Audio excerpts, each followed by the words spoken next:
proceed to our topic, first is pick up the pieces of paper around you. And also arrange your chair.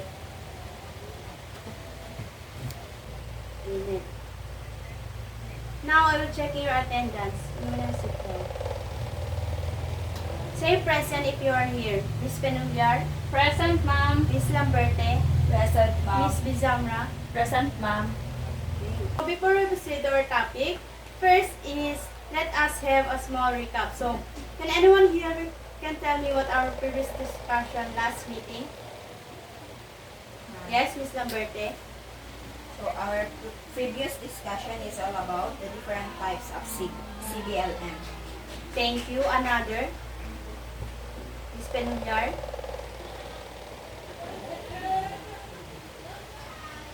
Ma'am, our previous discussion is on trainees guides on how to use CBLM. Okay, thank you. So another? So our last discussion is the list of all competencies. Thank you. You have learned a lot in our previous discussion. So I have here pictures. So what can you say about these pictures?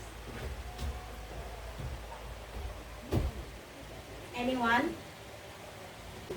Yes, Miss Lamberte.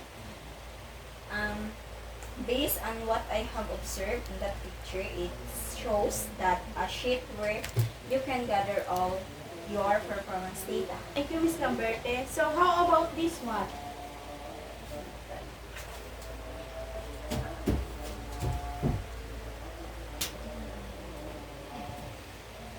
Ma'am, Yes, Miss Pinular. Ma'am, based on the descriptions above, it's a sheet where you can write your daily tasks. Okay, thank you. So our discussion for today is all about instruction sheet.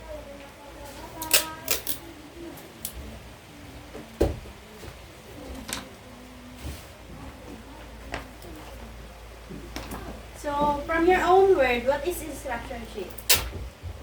Yes, Miss Penular. It is a type of sheet that is written in the paper. Okay, thank you. So, instruction sheet is designed to guide the trainees on the different things to be done to learn a unit of competency. Different instruction sheets will be required for different learning activities. So, when you said instruction sheet, it is a design sheet to instruct the trainees on the many tasks that must be completed. So, in order to learn a unit of competency, multiple instruction sheet will be needed for various learning activities. So, these are learning objectives for these discussions. First is discuss the instruction sheets. B is compare the different types of instruction sheet. C is construct your own information sheet. Do you want to play a game? Yes, Yes, ma'am. ma'am. We would like With account Giving you out the letters and instructions on what to do. So, for the So each activity, group I will want you arrange to in group scrambled yourself letters into two groups. and I will give you 1 minute and will ask the group this question: what is arranged word, and define the words.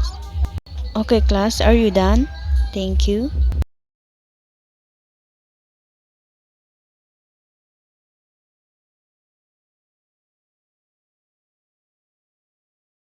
Do you want to play a game? Yes, Yes, ma'am. ma'am. We would like to. So each group will arrange the given sequence according to the guidance of instruction sheet.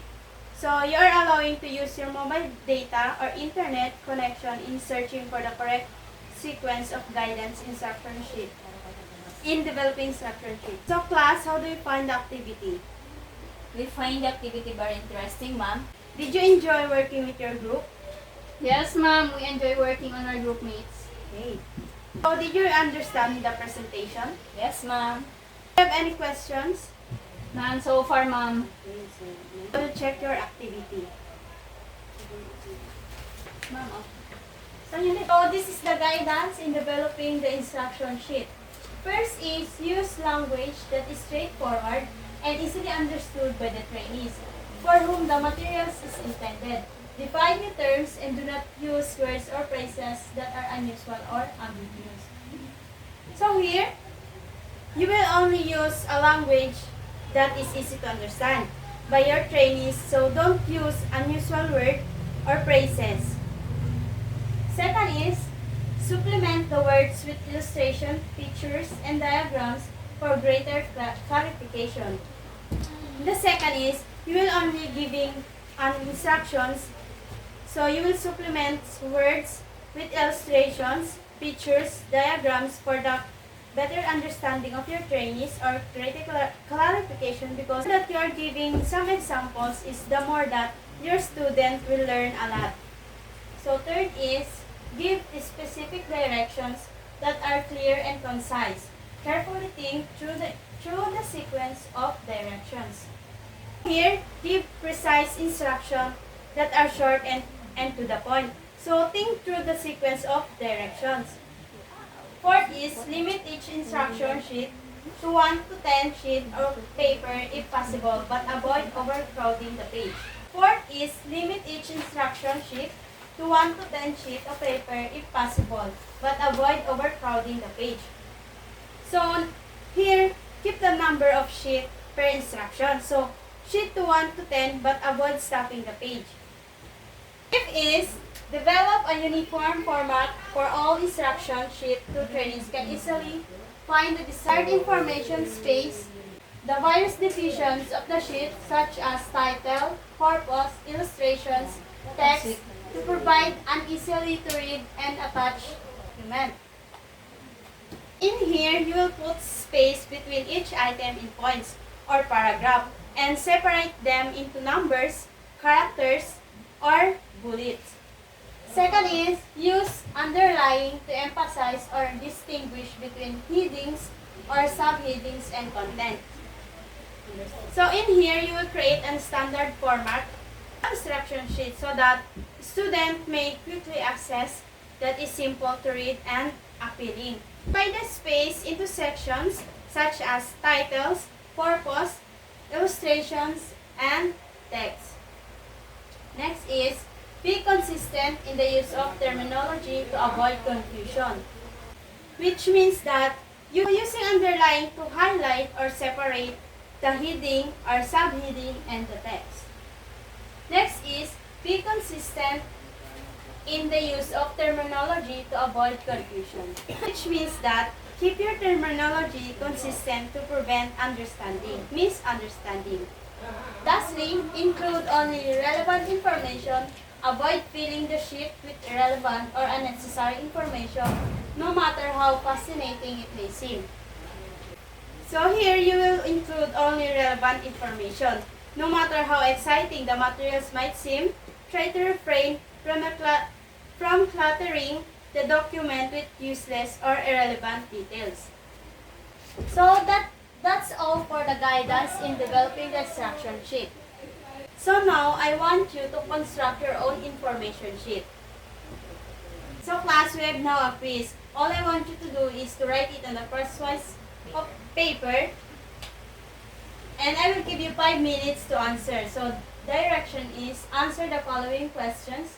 What are the correct sequence of guidelines in developing the instruction sheet? Discuss each step. Second is, what is important to know the different types of instruction sheet? So class, I will give you 5 minutes to answer these questions, then pass it to me.